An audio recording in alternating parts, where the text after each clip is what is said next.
మన open source intelligence అని అంటారు.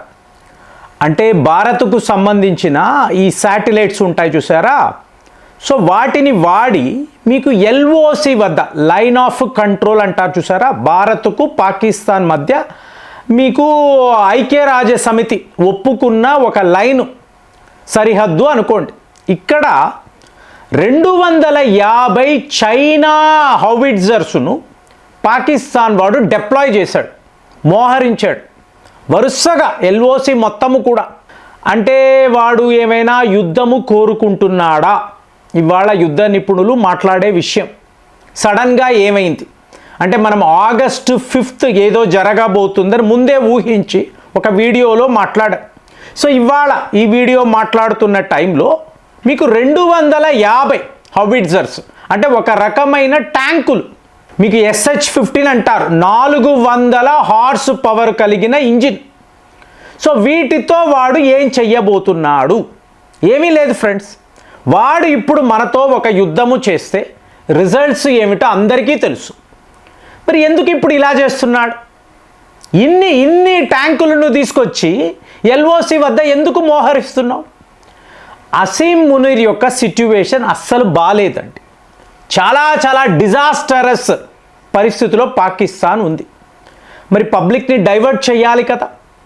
ఎలా డైవర్ట్ చేయడం? భారత్తో యుద్ధము, మన కాశ్మీర్, ఇదే కదా ఎజెండా. 1947 నుంచి ఇదే కదా చేస్తున్నాడు. ఇవాళ కూడా అంటే ఓల్డ్ ఫాక్స్ టాక్టిక్స్. ఈరోజు ఇవేమీ పని చేయడం లేదండి. అయినా కూడా వాళ్ళ బుద్ధి అంతే కదా, వాళ్ళకి తెలిసింది అంతే కదా. కానీ ఇక్కడ మనము చూడాల్సింది చైనా. భారత్తో ఫ్రెండ్షిప్ ఇదే మాట్లాడుతూ ఉంటాడు. కానీ పాకిస్తాన్కి వీడు ఇస్తున్న ఆయుధాలు ఇది మనం చూడాలి. అంటే ఒక J-10 అనండి, JF-17 అనండి, HQ-19 మిజైళ్ళు, డ్రోన్లు, మీకు ఇన్ని పాకిస్తాన్కి ఇస్తూ ఉంటాడు. ఎందుకు ఇస్తాడు అంటే పాకిస్తాన్ ఒక కాలనీ దేశముగా చైనా వాడు చూస్తున్నాడు.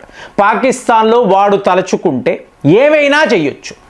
కాబట్టి ఇన్ని ఆయుధాలు ఇచ్చి కుదిరితే భారత్పై యుద్ధము చెయ్యగలడా? చెయ్యలేడు. అంటే మనం ఎలా చూస్తున్నాము? ఈ యుద్ధము మనకు చాలా అవసరము. సో ఈ యుద్ధము ద్వారా మనము ఏం సాధిస్తాము అంటే డిఫెన్స్ ఎక్స్పోర్ట్స్, అంతే కదండి. ఇప్పుడు ఆపరేషన్ సింధూర్ అన్నప్పుడు ఒక 2000 కోట్లు మనం ఖర్చు పెట్టాం. ఖర్చే, యుద్ధము అంటే ఖర్చే కదా. కానీ మనకు 25,000 కోట్లు డిఫెన్స్ ఎక్స్పోర్ట్స్ ఎగుమతులు అనేవి వచ్చాయి. ఎన్ని రెట్లు మనకు లాభం చూడండి. కాబట్టి మనము లిటరల్గా ఈ యుద్ధము కోసము ఎదురు చూస్తాం.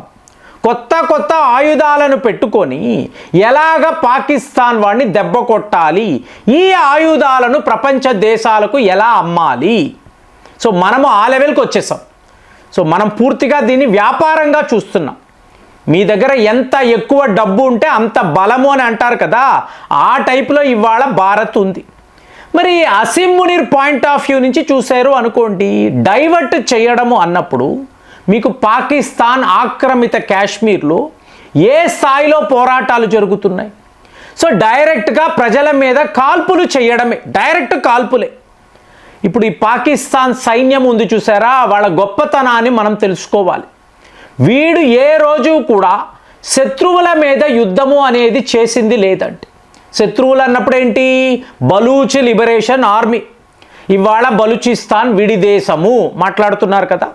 అలాగే మీకు ఆఫ్ఘనిస్తాన్ సరిహద్దుల్లో ఖైబర్ పఖ్తూన్ఖ్వా అంటాం, తెహ్రీక్ తాలిబాన్ పాకిస్తాన్, వీళ్ళను చీల్చి చెండాడుతున్నారు.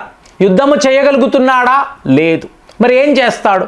తన సొంత ప్రజల మీదే కాల్పులు, సొంత ప్రజల మీదే బాంబులు, వాడి ప్రజల మీదే వీడు దాడులు చేస్తాడండి. ఇదే పాకిస్తాన్ ఆర్మీ చెయ్యగలిగే విషయం. అంటే టోటల్గా వాడు బలహీన పడిపోయి ఏం చెయ్యాలో తెలియని పరిస్థితుల్లో మీకు ఇప్పుడు ఇలాగా 250 హౌవిట్జర్స్ అంటే నా బలము చూడండి, నేను భారత్నే ఎదిరించగలను, ఇది వాడి ఆలోచన. మరి ఇది సక్సెస్ అవుతుందా అని మీరు ఆలోచించారనుకోండి, మన పాయింట్ ఆఫ్ వ్యూలో ఇవాళ ఢిల్లీలో హై లెవెల్ ఎమర్జెన్సీ మీటింగ్స్ మనం ఏం చూస్తాము? పాకిస్తాన్ని కొట్టడం కాదండి మన టార్గెట్. ఇప్పుడు వాడి 250 హౌవిట్జర్స్ కాదు మన టార్గెట్. యుద్ధము వచ్చి మనము పాకిస్తాన్ని తీవ్ర స్థాయిలో ఓడించగలిగేమో అనుకోండి, డైరెక్ట్గా చైనా వాడు ఓడిపోయినట్టే. అంతే కదండి. పాకిస్తాన్ వాడే ప్రతి ఒక్క ఆయుధము కూడా ఐదర్ చైనాది ఉంటుంది లేదా అమెరికాది ఉంటుంది. సో వీటిని పెట్టుకొని మనతో యుద్ధము చెయ్యాలి. ఇప్పుడు ఇది ఎలా చెప్తారంటే, భారత్ యొక్క క్యాపబిలిటీస్, వాడు హౌవిట్జర్స్ను వాడుతున్నాడండి, SH-50ని తీసుకొచ్చి పెట్టాడు. మరి మీరు ఏం చేస్తారు? పినాకా మల్టీ బ్యారల్ రాకెట్ సిస్టమ్ని వాడతారు. అంటే ఈ హౌవిట్జర్ కన్నా 10 రెట్లు శక్తివంతమైన దేశీయ అస్త్రం, అది మన దేశములో మన టెక్నాలజీతో మనం తయారు చేసుకున్నాం. వాడిది చైనా వాడిది. సో ఇప్పుడు చైనాకు భారత్కు మధ్య యుద్ధం, ఎవరి ఆయుధాలు ఎలా పనిచేస్తాయి. మరి ఇదే పినాకాను మనము అర్మీనియాకు ఇచ్చి ఉన్నాము, గ్రీసు వాళ్ళకి ఇచ్చి ఉన్నాము, ఎన్నెన్ని దేశాలకు అమ్ముతున్నాం. మొన్న మలేషియా, ఇండోనేషియా వాళ్ళు కూడా పినాకా కావాలి, UAE వాళ్ళు కూడా ఆర్డర్స్ ప్లేస్ చేశారు. అంటే ఆ పినాకా అనేది ఎంత శక్తివంతమైన ఆయుధం అనేది ఇవాళ పాకిస్తాన్ ద్వారా చైనాకు చెప్తాం. ఇప్పుడు నాకు ఎంత ఒక ఇంట్రెస్టింగ్ విషయం అంటే, ఒకసారి ఒక మిత్రుడు, ప్రేమ్ గారు, నేను లడాక్ సరిహద్దుల్లో ఉంటాను, నేను ఒక సైనికుడు, తెలుగు సైనికుడిని, ఇక్కడ కొత్త కొత్త ఆయుధాలను మనము డిప్లాయ్ చేసాము, ఒక్కసారి ఈ ఆయుధం ఏమిటి, దీని మీద వీడియో పెట్టండి అని అడిగితే దాన్నే వజ్రా 9 అని అంటాం. అదొక హౌవిట్జర్ అండి. అంటే మన స్ట్రెంగ్త్ చెప్తున్నాను. వజ్రా 9 అన్నప్పుడు ఏమిటి, సౌత్ కొరియా అలాగే మన L&T వాళ్ళు కలిసి తయారు చేసిన ఒక అద్భుతం. సో దాని మీద నేను వీడియో కూడా చేశాను. అప్పుడు నాకేంటి ఆనందము, సరిహద్దుల్లో ఉండే మన సైనికులు కూడా మనకు ఇన్పుట్స్ ఇస్తున్నారు కదా. మిత్రులు అడుగుతారు, ఇంతంత మ్యాటర్ ఎక్కడి నుంచండి, ఇంత ఇన్ఫర్మేషన్ ఎలా గ్యాదర్ చేస్తారు అంటే, సైనికులు కూడా మనతోనే, ఇదేనండి మనం కోరుకునేది, ప్రతి వాళ్ళ కాంట్రిబ్యూషన్ ఉండాలి. సో ఆ వజ్రా 9 మన వద్ద ఉన్నప్పుడు పాకిస్తాన్ వాడి ఈ SH-15, చైనా వాడి SH-15 ఒక 50 కిలోమీటర్లు, 50 నుంచి 70 కిలోమీటర్లు అన్నారు. అదే మీరు Pinaka multi barrel rocket system అన్నారు అనుకోండి, 120 కిలోమీటర్ల నుంచి 140 కిలోమీటర్లు. అంటే దాని పవర్ పాకిస్తాన్ వాడికి తెలుసు, చైనా వాడికి తెలుసు. వజ్రా 9 ఎంత దూరము ప్రయాణించగలదు, ఏ లెవెల్లో ఈ హౌవిట్జర్ పని చేయగలదు, ఇదంతా మనకు క్లియర్ కట్గా మనం చెప్పగలము, వాడికి చూపించగలం.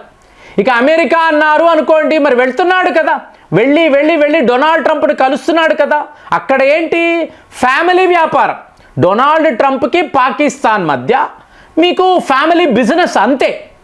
ఇప్పుడు వీళ్ళు ఏం చేస్తున్నారు, భారత్ యొక్క డిఫెన్స్ బడ్జెట్ను ఎలా పెంచాలి అన్నప్పుడు పాకిస్తాన్ లాంటి ఒక చీప్ దేశాన్ని ఇటు అమెరికా అటు చైనా వాళ్ళు ఉపయోగించుకుంటున్నారు.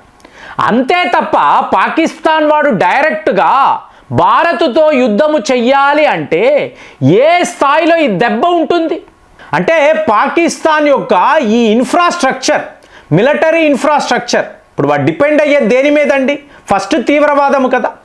సో ఇవాళ తీవ్రవాదులు ఏం చెయ్యలేకపోతున్నారు, తుపాకులు తీసుకొచ్చి అక్కడ కనిపించే ప్రజల మీద కాల్పులు చేస్తున్నారు, యుద్ధము చెయ్యలేరు. సో టోటల్గా టెర్రరిజం అనేది అక్కడ పని చేయడం లేదు. ఇక పాకిస్తాన్ ఆర్మీ అంటే ఎప్పుడు పారిపోదామా అని ఆలోచించే ఒక వర్గం. ఇక నెక్స్ట్ లెవెల్లో వీళ్ళ ప్రభుత్వం, చేతగాని ప్రభుత్వం. సో ఇన్ని రకాల అన్నీ కూడా బలహీనతలు పెట్టుకొని, మైనస్ పాయింట్స్ పెట్టుకొని, ఈరోజు 250 హౌవిట్జర్స్ను నువ్వు LOC దగ్గర డిప్లాయ్ చేసావు అనుకోండి, మనము కోరుకుంటున్నామంటే పాకిస్తాన్ ఇలా ప్రవర్తించాలి, పానిక్ అయిపోయి క్రైసిస్లో పడిపోయి మన మీద యుద్ధము ప్రకటించాలని మనము కోరుకుంటున్నాం. అప్పుడు మనం అనుకుంటున్నా POK అనండి, పాకిస్తాన్ని ముక్కలు ముక్కలు చేయడం అనుకోండి, మీకు బలూచ్ లిబరేషన్ ఆర్మీ వాళ్ళు కూడా రెడీగా ఉన్నారు. ఇప్పుడు అసీం మునీర్ తీసుకున్న ఈ నిర్ణయము వాళ్ళను ఎలా దెబ్బ కొట్టబోతుంది, మీ ఆలోచనలు ఏమిటి కామెంట్స్లో రాయండి. మళ్ళీ వచ్చే వీడియోలో కలుద్దాం. జై హింద్.